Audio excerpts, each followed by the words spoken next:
Magandang umaga, ngayon ay Biyernes, Pebrero 1, 2019. Narito ang mga balita mula sa iba't ibang panig ng mundo. Ito ang Eagle News International Filipino Edition. Sa ulo ng ating mga balita. Libu-libong Venezuelan opposition protesters hinikaya taang militar na abandonahin na si President Nicolas Maduro at payagan na ang pagpasok ng humanitarian aid sa bansa. U.S. Senators hinimok ang European Union na kilalanin na si Venezuelan opposition leader Juan Guaido bilang interim president ng Venezuela. Irish Prime Minister Leo Varadkar ibinasura ang hangarin ng Britanya na buksan muli ang negosasyon sa planong pagkalas sa European Union. Death toll sa paglubog ng bangka sa Djibouti umakyat na sa 52 katao.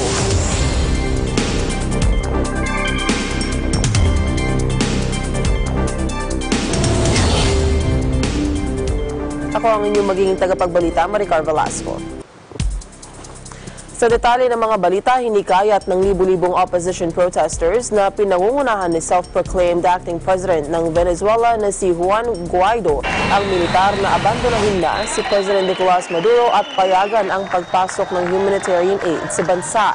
Nagmarcha ang mga miyembro ng oposisyon sa Caracas at maging sa iba pang mga lungsod, bit-bit ang iba't ibang placards na nagsasaad ng mga katagang Armed Forces, Regain Your Dignity, Maduro Usurper, Guaido President at No to the Dictatorship. Nakuha ni Guaido ang suporta ng Estados Unidos at iba pang Latin American countries.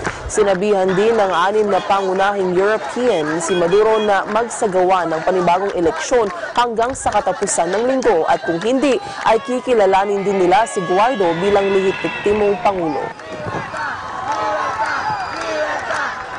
Bueno, una muy buena conversación que tuve con el presidente Donald Trump.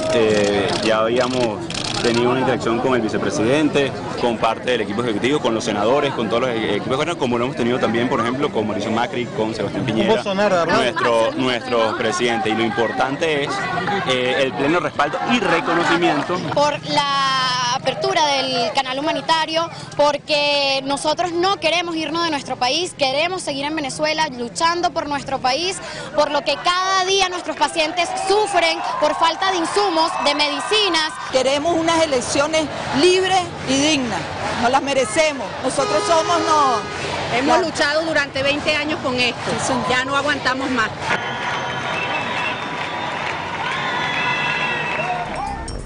Hinikayat ng mga U.S. Senators ang European Union na kilalanin na si Venezuelan opposition leader Juan Guaido bilang interim president ng Venezuela. Isinulong na rin ng mga ito ang tuluyang pagpapatalsik kay Nicolas Maduro bilang presidente ng Venezuela. This is the moment. We have an open window to produce a change in Venezuela. Venezuela is ready for a change. But we cannot do this alone. We need the support not only of the U.S., we need the support of the Latin American countries, we need the support of the European Union. It's important that the European Union do the right thing and make sure they are very strong to stand up against Maduro and for this interim government. They've got to do everything they do just like we're doing, put in sanctions, hold people accountable.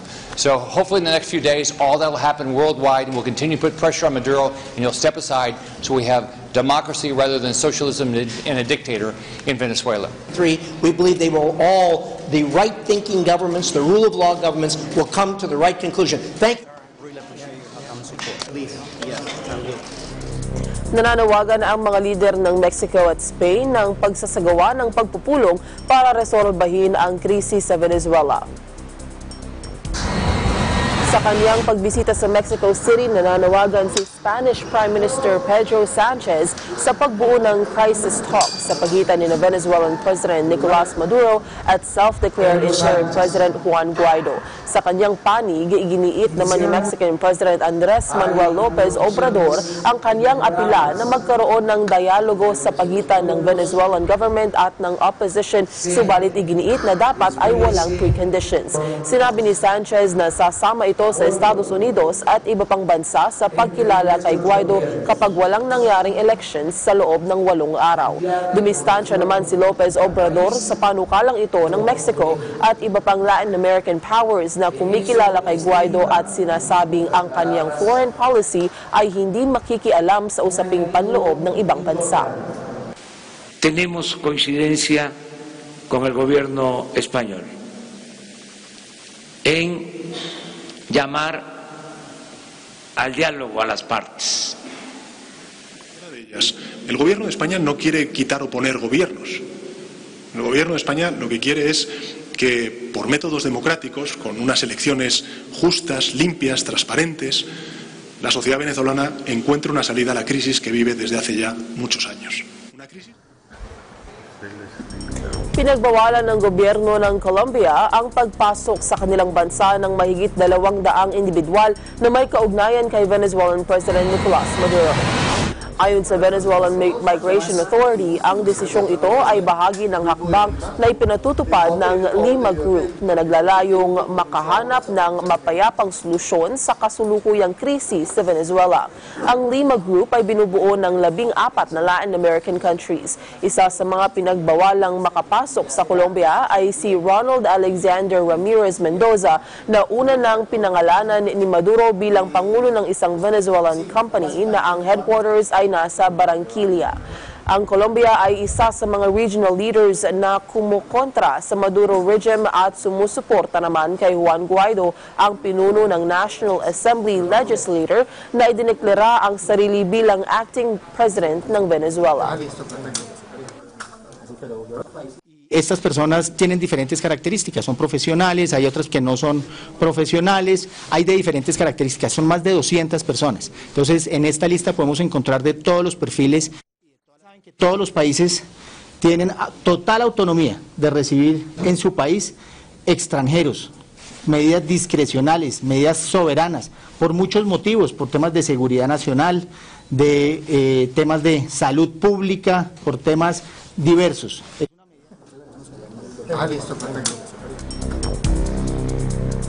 Nagbabalik ang Eagle News International Filipino Edition.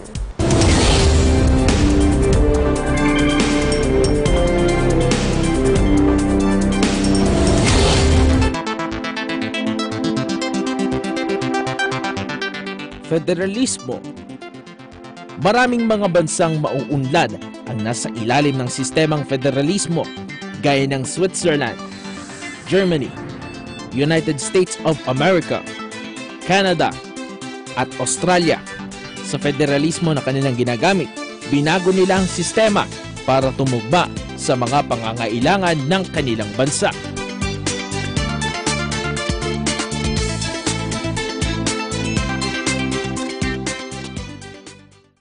Maraming magandang sandbar sa Pilipinas na dinarayo di lamang ng mga turista kundi mismong mga kababayan natin. Ang sandbar ay isang mahabang pamumuo ng mga bato at buhangin na galing din sa dalampasigan. Nakapunsyon ito na pahalang sa dagat pero nakakonekta pa rin sa dalampasigan. Nabubuo ang sandbar dahil sa mga alon at current na gawa ng tubig dagat. At isa sa mga dinarayong sandbar ay matatagpuan sa Santa Cruz, Marinduque. Para sa mga kaganapan sa iba't ibang lalawigan, laging tumutok sa Aguila Provincia, Lunes hanggang Biyernes, alas 11:30 hanggang alas 12 ng tanghali at alas 5:30 hanggang alas 6 ng gabi. Dito lamang sa Net 25. Aguila Balita, Lunes hanggang Biyernes, alas 7:30 hanggang alas 8 ng umaga.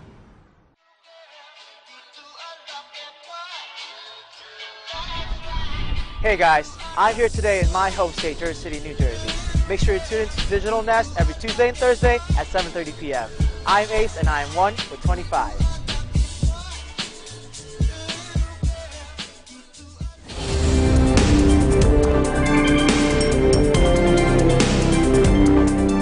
Binasura ni Irish Prime Minister Leo Varadkar ang hangarin ng Britanya na buksan muli ang negosasyon sa planong pagkalas sa European Union. Sinabi ni Varadkar sa harap ng Irish Parliament na pabor siya sa ipinahayag ni EU Council President Donald Tusk na hindi sila mag-aalok ng renegotiation at wala aniyang batayan para mag-organisa ng emergency summit. Maggugunitang tinanggihan ng mga miyembro ng British Parliament ang Brexit deal. The speech will be on the record. The withdrawal agreement, including the protocol on Ireland and Northern Ireland, is not open for renegotiation. We're at a ratification process now, not still in negotiation. We in Ireland are essentially being asked, as is the EU, to replace legal certainty, having negotiated that over 2 years around British red lines, and to replace it with a hope of something that has yet to be proven. And we need a backstop or insurance mechanism based on legal certainty and not just wishful thinking. In both communities. And the polarization effect of Brexit. Naghain ng petisyon na ang rights group at major trade unions sa France top administrative court para hilinging ipagbawal ang paggamit ng mga riot police ng rubber bullets sa mga rally. Ito ay matapos maraming yellow vest protesters ang nagtamo ng pinsala sa paggamit ng mga pulis ng rubber bullets sa pagbuwag sa mga demonstrators. Samantala, sinabi ng isang government spokesman sa korte na nagsasagawa na ang French police ng investigasyon sa mga insidente ng paggamit ng rubber bullets sa mga nangyayaring kilos protesta. Sinasabing dose-dose ng individual ang malubhang nasugatan sa mga sagupaan ng mga protesters at mga pulis. Ilan sa mga ito ay nabulag matapos tamaan ng rubber bullets sa mata. Donc on a volontairement choisi un parcours qui est de 5 km, donc effectivement c'est pas beaucoup comparé à ce qu'on a pu voir avant, mais c'est parce que justement on va avoir des blessés dans le cortège, donc ils seront en début de cortège, donc tous les blessés seront en début de cortège, et également parce qu'il va y avoir des sittings avec des prises de parole. On a préféré parler de portes de ministères de M. Griveaux qui ont été enfoncés par un Fenwick ou de vitrines cassées plutôt que de personnes comme Jérôme, comme Antonio, comme Franck ou comme Jean-Marc. Comme voilà, plein d'autres, Jean-Marc, la fille qui a perdu son œil aussi sur les Champs-Élysées, plein d'autres, ceux qui ont perdu des mains, des jambes.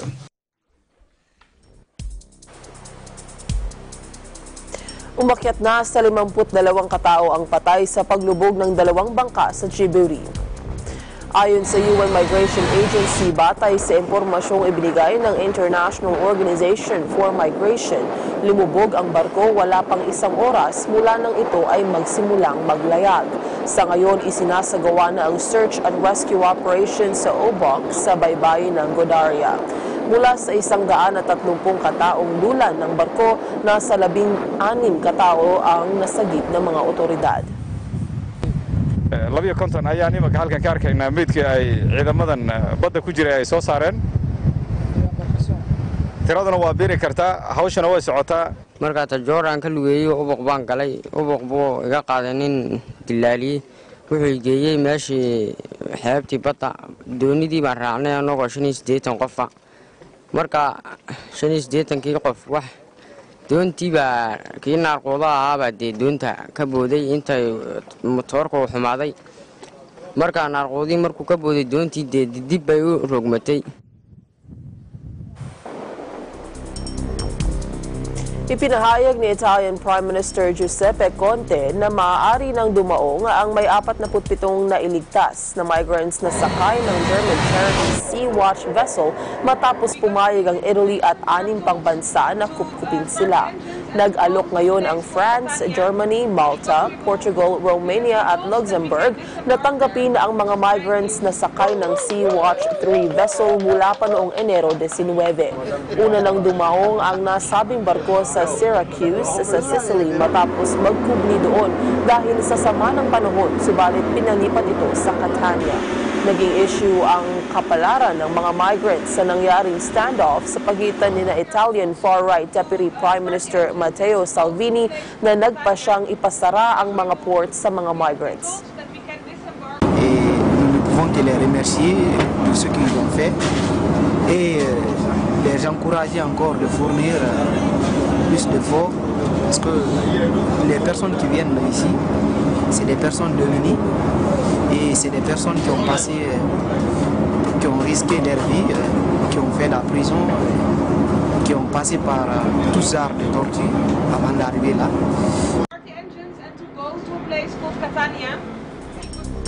Ang iba pang balita sa aming pagbabalik.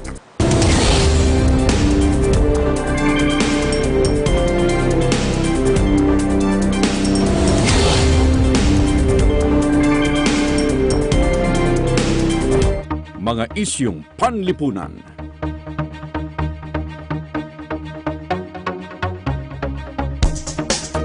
Mga isyong pampolitika.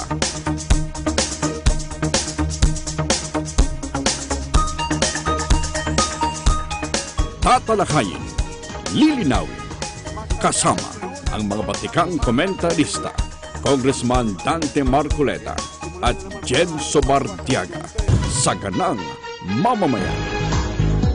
Lunes hanggang Biyernes, alas 8 hanggang alas 9 ng umaga.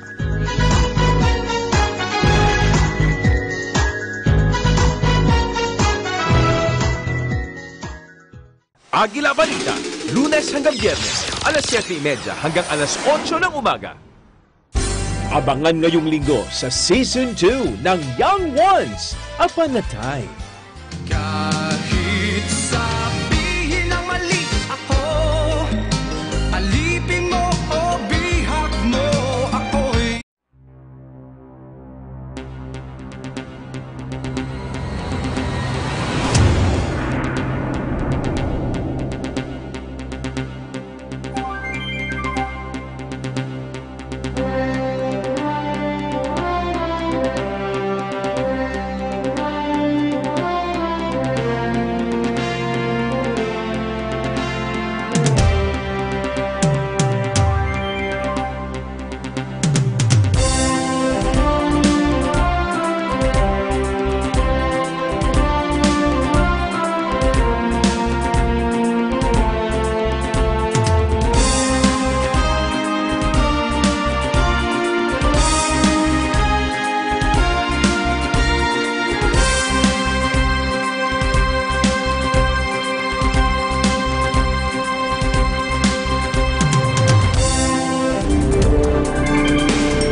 ang mga matataas na opisyal ng US at China sa gitna ng tensyon ukol sa kasong kinakaharap ng Chinese telecoms giants na Huawei. Sinabi ni US Trade Representative Robert Lighthizer, partikular na pinaglalabanan ng dalawang bansa ang pangingibabaw sa high-tech industries. 3 taon na ang nakalipas nang ilinsad ng Beijing ang strategic plan na tinatawag na Made in China 2025 na layong ipamuka ang pagiging global leader nito sa aerospace, robotics, artificial intelligence, new generation autos at iba pa. Samantalang ang mga opisyal ng US ay nagsabing sila na ang kumakatawan sa technology and innovation. Paulit-ulit namang sinasabi ni US President Donald Trump na pabor siya sa healthy Chinese economy pero hindi ito dapat na magmula sa mga negosyo at kaalaman ng mga Amerikano.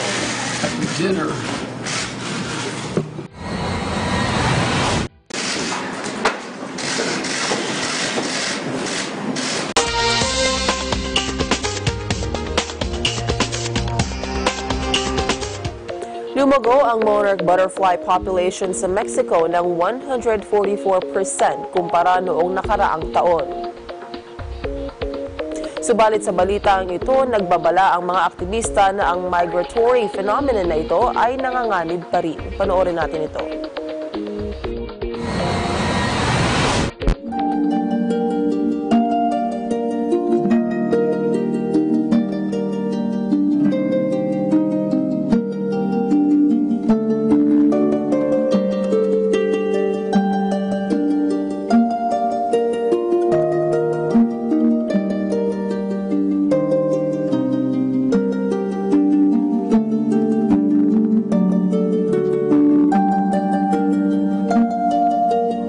Hacer un llamado de que estas buenas noticias nos refuerzan que sí es posible conservar nuestros recursos naturales, pero que las amenazas que enfrentan y que enfrentamos todos como el cambio climático ahí siguen. La batalla no está ganada.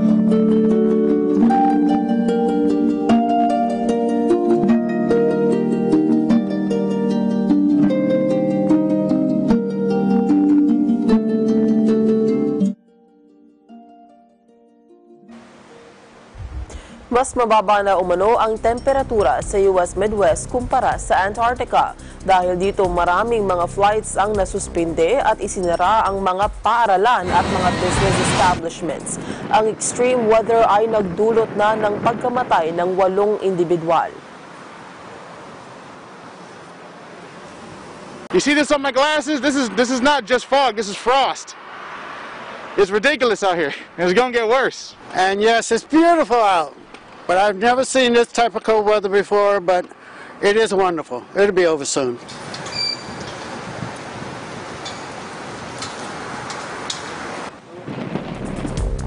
At yan ang kabuuan ng mga balita mula sa iba't ibang bansa. Eagle News International Filipino Edition.